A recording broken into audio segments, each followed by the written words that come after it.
भारत ने 2+2 संवाद प्रथम बार किसके साथ किया? 2+2 डायलॉग तो अभी न्यू दिल्ली में डेलीगेट्स आए थे यूके के, यानी कि ब्रिटेन, न्यू दिल्ली में।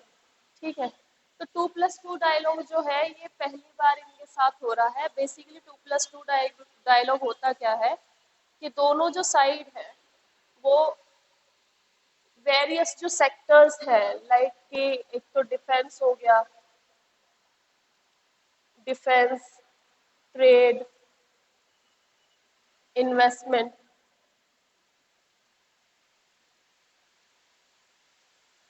ठीक है, इन सब पे अग्री करते हैं कि इस ये चीजें हमें करनी है साथ में।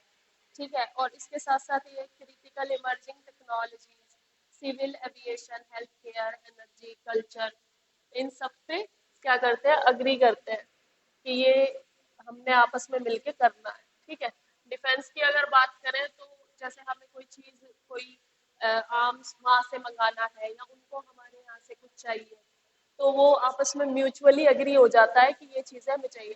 2+2 का बेसिकली मतलब क्या है कि दोनों दोनों कंट्री आपस में बात करती है मिलकर, कोई थर्ड पार्टी नहीं होती। ठीक है, तो ये डायलॉग जो है अर्लियर हमारा यूएस के साथ तो पहले से ही है बेटा, यूएस के साथ ये वाला डायलॉग कि हमने इन सब चीजों पे अग्री किया हुआ है, defence, trade, investment, health care, ये सब चीजों पे। और अभी ब्रिटेन के साथ ये वेरी फर्स्ट टाइम अभी स्टार्ट हुआ है। पहले अलग अलग जो स्ट्रेटेजिक पार्टनरशिप थी वो तो चल रही है, लेकिन इसके साथ साथ 2+2 डायलॉग भी हमारे यहाँ पर स्टार्ट हो गया, मतलब हमारा और ब्रिटेन का। ठीक है, तो अगर पूछा जाए कि हाल ही में भारत ने 2+2 संवाद किसके साथ स्टार्ट किया है, तो ब्रिटेन के।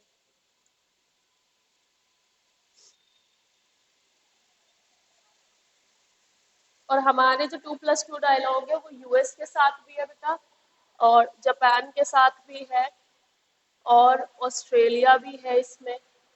तो इन कंट्रीज के साथ हमारे पास पहले से ही ये डायलॉग स्टार्टेड है, और इंक्लूडिंग रशिया। ठीक है, अगर क्वेश्चन आता है तो इसको ऐसे ही करेंगे कि ब्रिटेन का ऑप्शन आएगा तो ब्रिटेन लगा देंगे, और अगर ये पूछा जाएगा कि और किस कंट्री के साथ ये डायलॉग्स होते हैं हमारी कंट्री के, तो यूएस, जापान और ये ऑस्ट्रेलिया और रशिया। ठीक है, नेक्स्ट है हाल ही में UNSC, United nation security council, ये यूएनएससी है या इसे कह सकते हैं यूनाइटेड नेशन सुरक्षा परिषद। ठीक है, तो इसने मल्टीनेशनल सिक्योरिटी मिशन भेजा है या सेंड किया है, लॉन्च किया है, किसके लिए? हैथी के लिए। हैथी का भी नाम सुना है तुमने? एक कंट्री है हैथी। हैथी कहाँ पर है?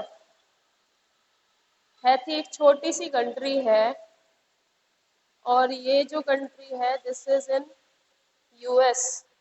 चलो देखो, जब हम यूएस के मैप में देखते हैं इधर से तो ये फ्लोरिडा हो जाता है, ये फ्लोरिडा, और ये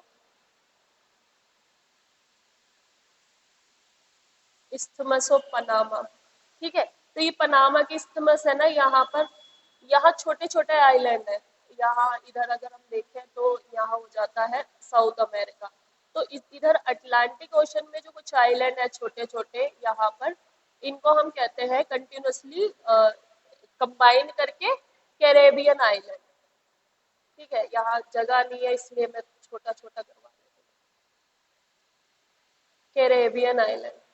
तो ये जो कैरेबियन आइलैंड है बेसिकली यहाँ पर बहुत सारी कंट्रीज है बेटा, जैसे कि तुमने नाम सुना होगा, वहाँ पे सबसे बड़ी कंट्री जो है वो है क्यूबा। ठीक है, और अरे वहाँ पे क्या है, अफ्रीकन अमेरिकन। ठीक है, अफ्रीकन अमेरिकन वहाँ पे रहते हैं, क्यूबा है, और इसके साथ जमैका है यहाँ पर। जमैका का नाम तुमने सुना होगा, उशेन बोल्ट जो है वो जमैका से है ना। और यहाँ पर यह छोटी सी कंट्री है बेटा, उसका नाम है हैथी। अब जो हैती कंट्री है यहाँ पर क्या हो रहा है, यहाँ पे गैंग वायलेंस हो रहा है।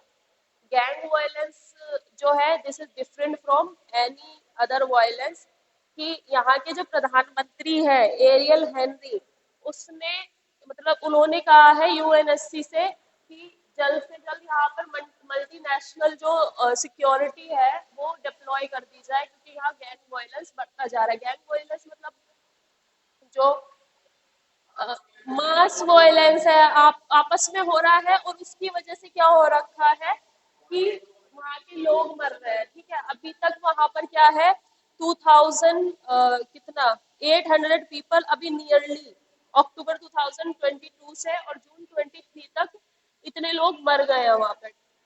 ठीक है, तो ये बेसिकली वहां के लोगों के लिए कंसर्न की बात है कि इतने लोग वहां पर अभी मारे जा चुके हैं। तो इसलिए उन्होंने यूएन से रिक्वेस्ट की है कि मल्टीनेशनल जो फोर्स है वो डिप्लॉय कर दी जाए। तो ठीक है, ये यूएन की ड्यूटी बनती है कि यूएन को वहां पर फोर्स डिप्लॉय करनी है। तो मल्टीनेशनल सिक्योरिटी मिशन वहां पर उन्होंने भेज दिया है। मतलब उसमें बेटा हमारी भी कंट्रीज से फोर्सेस जाती है, क्योंकि हम भी यूएन के सदस्य हैं। तो ऑब्वियस सी बात है हमारे यहाँ से भी जाती है, और मेरे ख्याल से हमारे यहाँ से सबसे ज्यादा जाती है, क्योंकि यूएन में इंडियन आर्मी जो है सबसे ज्यादा भेजी जाती है, जो पीस कीपिंग मिशन होते हैं या फिर ये मल्टीनेशनल सिक्योरिटी मिशन होते हैं। ठीक है, तो हैती नाम याद रखना। और अगर ऐसे भी आ जाए कि कहाँ पर स्थित है, तो वैसे ही ये कैरेबियन आइलैंड में स्थित है। कैरेबियन आइलैंड भी ना पूछे और ये पूछे कि कौन से ओशन में स्थित है, तो ये ओशन है, वैसे ये गल्फ ऑफ मैक्सिको के आसपास है, लेकिन इसको कंबाइनली हम कहेंगे ये अटलांटिक ओशन। ठीक है, ये अटलांटिक ओशन में स्थित है। नेक्स्ट है, हाल ही में वर्ल्ड हेल्थ एनिमल ऑर्गेनाइजेशन ने भारत को किस रोग से मुक्त घोषित किया है? तो अभी वर्ल्ड हेल्थ एनिमल ऑर्गेनाइजेशन ने कहा है कि भारत में बर्ड फ्लू के जो केसेस हैं वो कम हो गए हैं, यानी कि बर्ड फ्लू के जो केसेस हैं वो नहीं मिल रहे हैं। एवियन इन्फ्लुएंजा,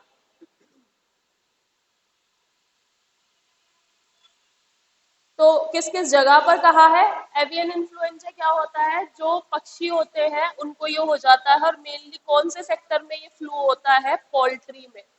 पोल्ट्री क्या होता है? मुर्गी पालन, है ना।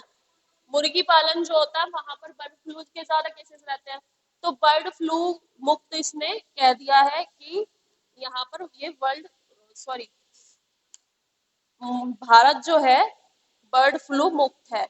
और कुछ कुछ जगहों पर बताया है कि कहाँ पर ये है, महाराष्ट्र, ठीक है, महाराष्ट्र हो गया, तमिलनाडु हो गया, अपना यूपी हो गया। हमारे यहाँ भी पोल्ट्री सेक्टर बेटा काफी मजबूत है। और उसके साथ साथ है छत्तीसगढ़।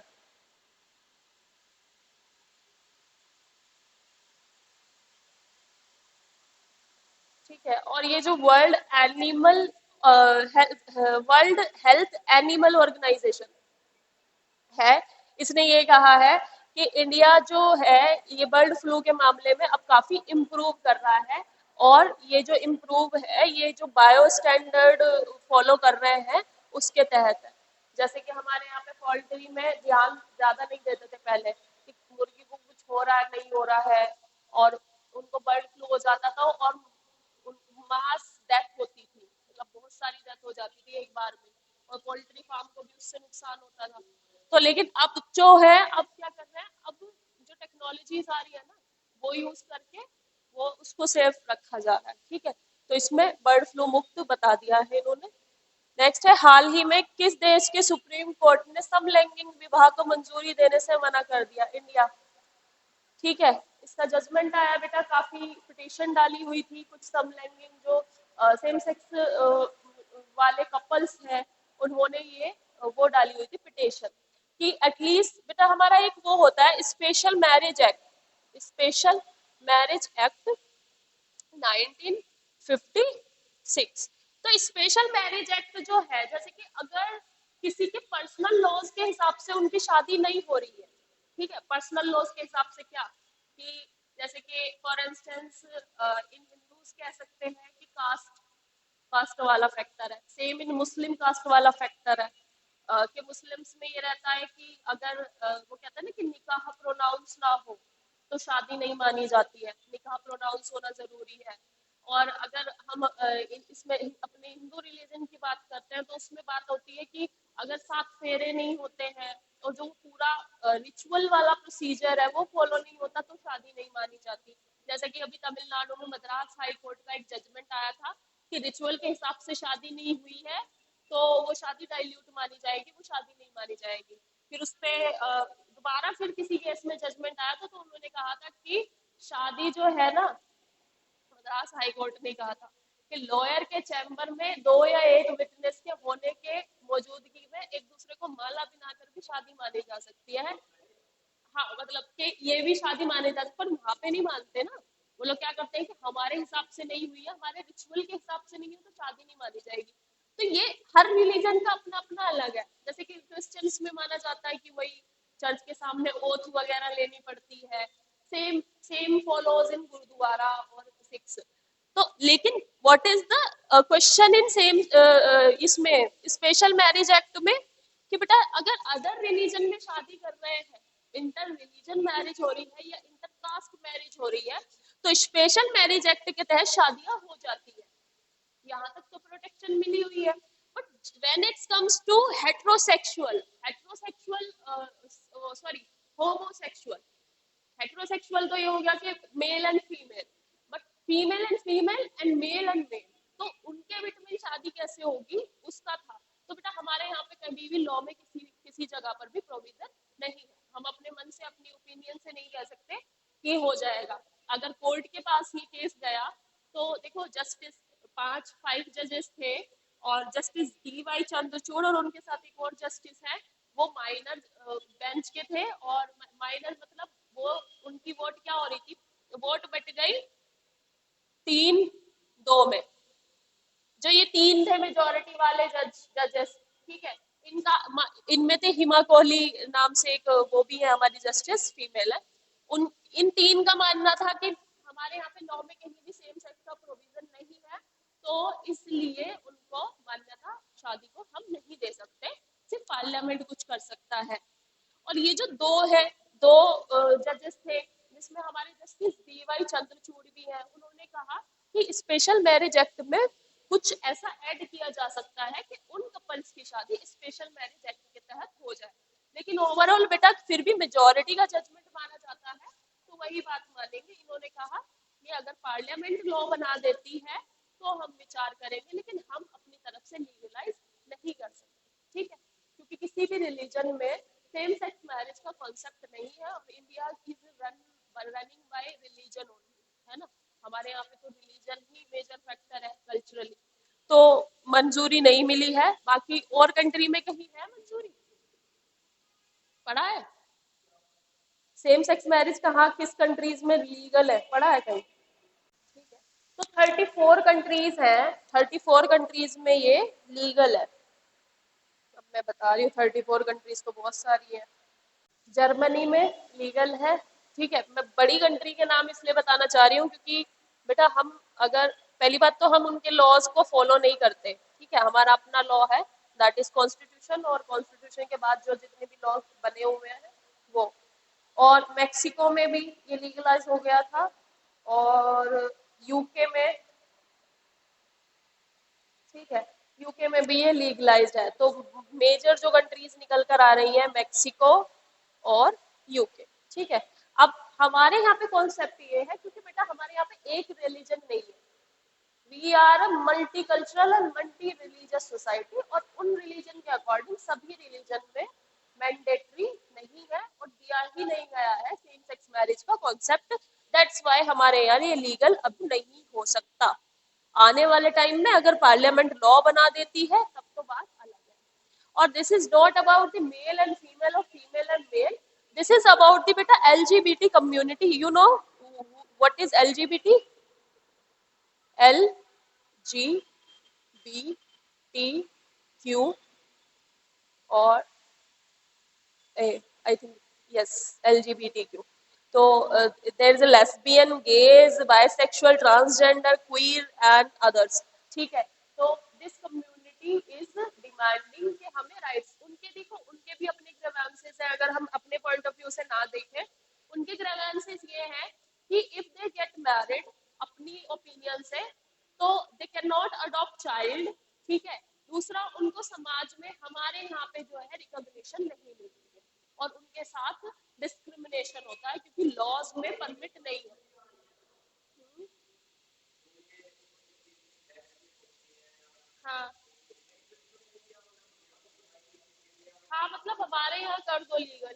पता है प्रॉब्लम, प्रॉब्लम ये है कि हमारे यहाँ ना रिकॉग्निशन नहीं मिल पाता है लॉ से। अगर लॉ रिकॉग्नाइज कर लेगा तो देखो सामने वाले को मानना ही पड़ेगा, ठीक है, क्योंकि वो अडॉप्ट नहीं कर सकते। मान लो उन्होंने किसी बच्चे को अडॉप्ट कर लिया, ठीक है, समहाउ किसी से ले लिया है कैसे, अगर वो उस बच्चे की अपब्रिंगिंग करा रहे हैं, कल को वो स्कूल में एडमिशन करा रहे हैं, तो वही है, मदर का नाम बताओ, फादर का नाम बताओ। There is no concept of कि सिर्फ मदर के नाम से ही एडमिशन हो जाए, ठीक है। तो ये कहीं ना कहीं जो डिस्क्रिमिनेशन इस कम्युनिटी को फेस करना पड़ रहा है वो भी देखना चाहिए, ये कंसर्न है, ठीक है।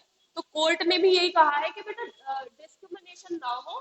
बाकी हमारे यहाँ लीगल नहीं है, अगर पार्लियामेंट लॉ बना देता है तो हम मान लेंगे, ठीक है।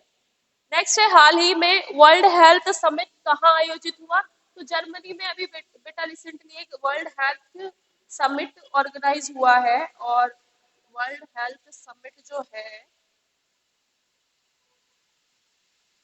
ये 15 अक्टूबर से 17 बर्लिन जर्मनी में हुआ है, ठीक है। 15 of October to 17 of October Berlin Germany में हुआ है, ठीक है, वर्ल्ड हेल्थ समिट। और किसने ऑर्गेनाइज करवाया है ये? तो दिस इज ऑर्गेनाइज्ड बाय, तो इसमें क्या है, हमारे यहाँ से डॉक्टर भारती प्रवीण पवार गए हैं, union minister of state for health and family welfare. और इसमें जो है प्राइमरी जो गोल है वो है, जनरल थीम रखा था वर्ल्ड हेल्थ समिट का, लर्निंग फ्रॉम कोविड-19 to prevent future pandemic, preparedness and response recommitting to universal health coverage। तो इसका जनरल थीम रखा है कि कोविड 19 से सीख लेते हुए वर्ल्ड को प्रिपेयर होना चाहिए, किसके लिए, अगर फर्दर कोई पेंडेमिक ऐसा आ जाता है तो उसके लिए प्रिपेयर होना चाहिए। और ये बर्लिन में ऑर्गेनाइज हुआ है। नेक्स्ट है, हाल ही में स्वच्छ त्योहार स्वस्थ त्योहार कहाँ लॉन्च किया गया है? ये उत्तर प्रदेश में अभी लॉन्च हुआ है, स्वस्थ त्योहार और स्वच्छ त्योहार। अब इसका क्या मतलब है ये मैं बता रही हूँ।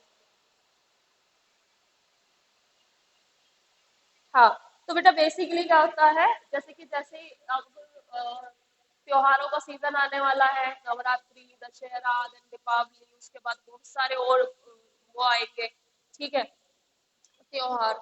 तो उस समय टेम्पल्स में और आसपास की जो पब्लिक स्पेसेस हैं वहां पर क्लीनलीनेस रहे, सफाई रहे, उसके लिए योगी आदित्यनाथ ने ये त्योहार लॉन्च किया गया है, स्वच्छ त्योहार, स्वस्थ त्योहार है।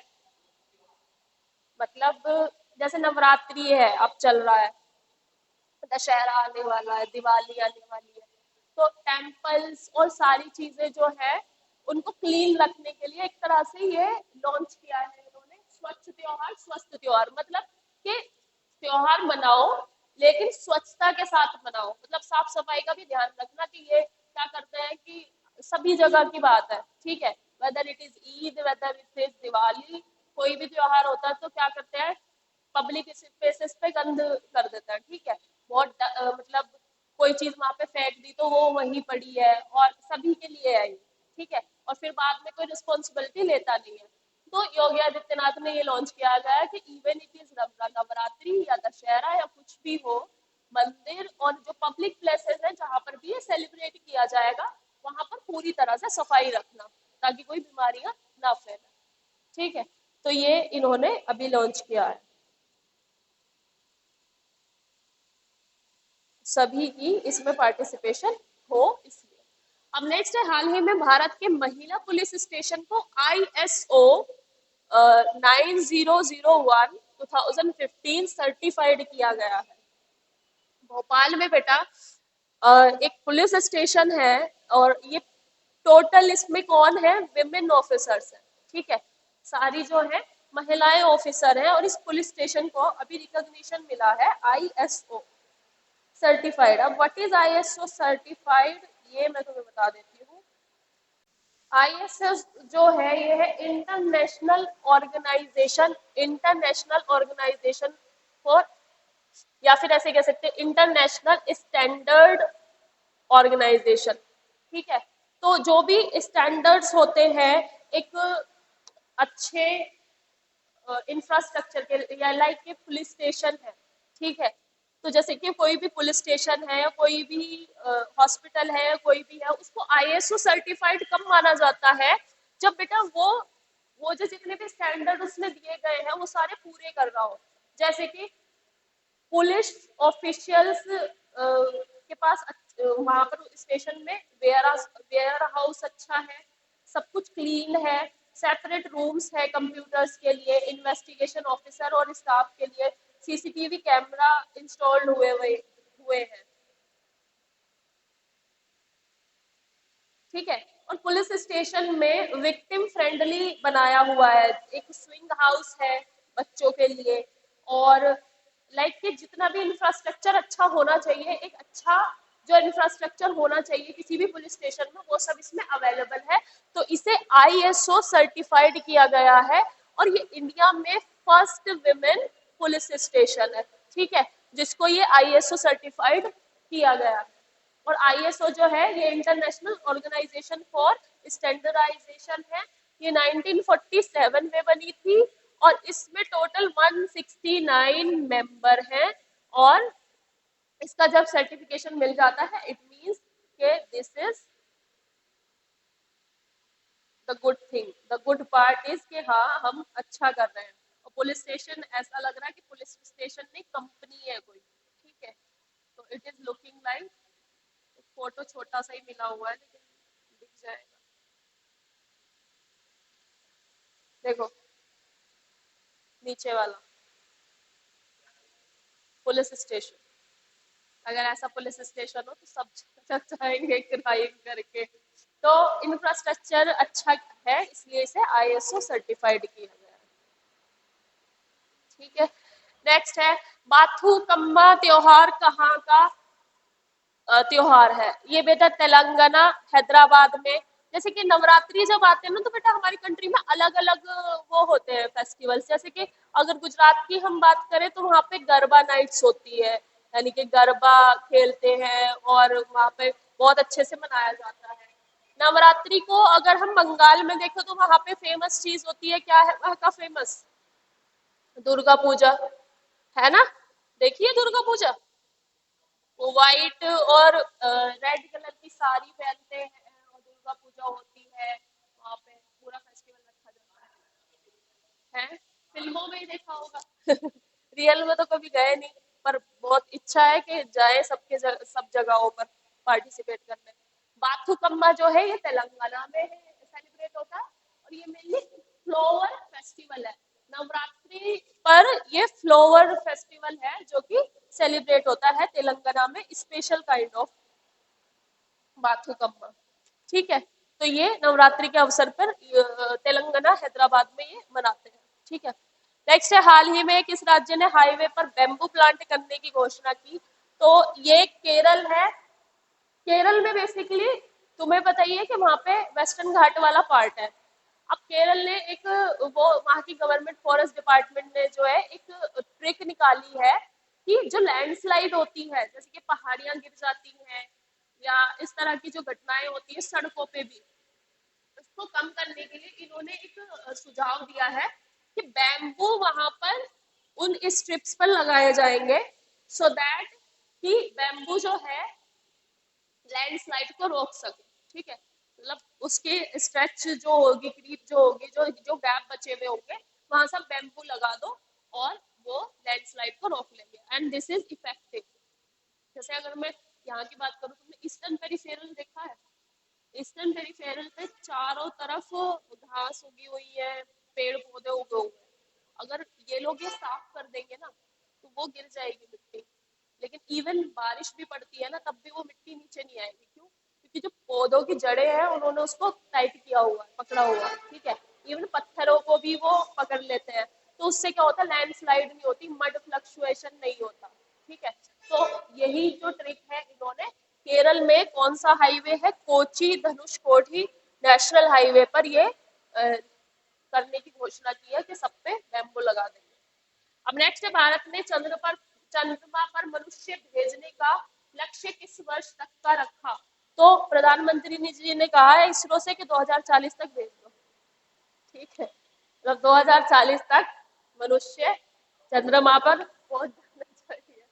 मतलब देखो, अपार्ट फ्रॉम जोक, इसरो के साइंटिस्ट से जब इंटरव्यू में बात हो रही थी तो उन्होंने कहा था, जो वो है वहाँ के चीफ है इसरो के, ठीक है, सोमनाथ नाम है उनका, हाँ, तो उन्होंने ये कहा है कि हम तैयार कर रहे हैं और लाइकली आने वाले टाइम में हम मनुष्य भी भेजेंगे, हमें क्या डर है। ठीक है, जब हमने मिशन भेज दिया, अब गगनयान तैयार हो रहा है, पहले गगनयान में व्योम मित्र को बिठा के भेज रहे हैं, ठीक है, यानी कि रोबोट भेज रहे हैं। अगर ये सक्सेसफुल हो जाता है तो लाइकली आने वाले समय में हम मनुष्य भी भेज देंगे। ठीक है, तो अभी तक इंडिया ने नहीं भेजा है लेकिन हम भेजेंगे। तो दिस इज डन, इसको याद रख